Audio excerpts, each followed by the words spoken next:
अस्सलाम वालेकुम स्टूडेंट्स। मोहम्मद आसम फरीद की जानिब से आपको नेशनल कॉमर्स ग्रुप में खुश आमदीद कहते हैं। स्टूडेंट्स, आज हम इकोनॉमिक्स में बहुत ही इम्पोर्टेंट टॉपिक जिसका नाम है बिजनेस साइकिल, उर्दू में इसको तिजारती चक्कर कहते हैं, इसको डिस्कस करने जा रहे हैं। इस वीडियो से आईसीएस के स्टूडेंट्स, आईकॉम के स्टूडेंट्स और कॉमर्स के स्टूडेंट्स बेनिफिट ले सकते हैं। तो बढ़ते हैं अपने इस टॉपिक की जानिब और देखते हैं बिजनेस साइकिल क्या कहता है। स्टूडेंट्स, बिजनेस साइकिल की अगर हम एक्सप्लेनेशन देखें तो कहता है business cycle is the natural rise and fall of economic growth that occurs over time.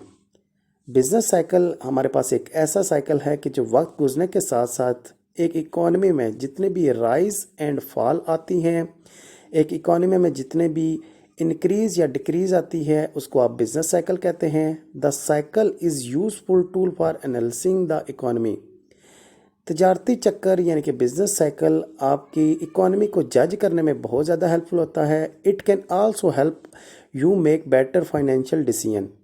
अगर आपने फाइनेंशियल डिसीजन करना है तो आप तिजारती चक्कर यानी कि बिजनेस साइकिल को देख के अपनी फाइनेंशियल डिसीजन कर सकते हैं।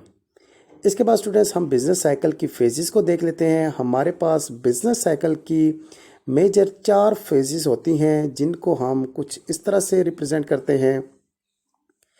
पहली आपके पास फेज़ होती है जिसको आप डिप्रेशन कहते हैं, दूसरी फेज़ आपके पास रिकवरी की होती है, तीसरी आपके पास बूम है और चौथी आपके पास रिसेशन की होती है। इसके बाद स्टूडेंट्स, हम शॉर्ट एक्सप्लेनेशन इन सब की देख लेते हैं। अगर हम इनकी करेक्टरिस्टिक्स देखें तो सबसे पहले है आपके पास प्रॉस्पेरिटी।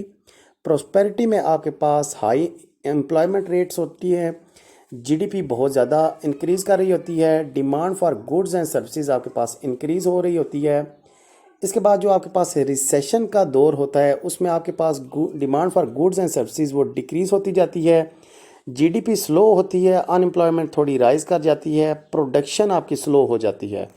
डिप्रेशन आपके पास तीसरी फेज़ है, इसमें हाई अनएम्प्लॉयमेंट रेट होता है, सेल्स आपकी बहुत ज़्यादा कम हो जाती है और बिजनेस फेलियर की तरफ जाता है, जीडीपी आपके पास बहुत ज़्यादा कम हो जाती है। रिकवरी में आपके पास अनएम्प्लॉयमेंट ज़्यादा हो जाती है, डिमांड फॉर गुड्स इंक्रीज हो जाती है, सेल आपके पास इंक्रीज़ होना शुरू हो जाती है। तो स्टूडेंट्स, ये था हमारा आज का लेक्चर। उम्मीद करते हैं लेक्चर की आपको समझ आई होगी। अल्लाह हाफिज़।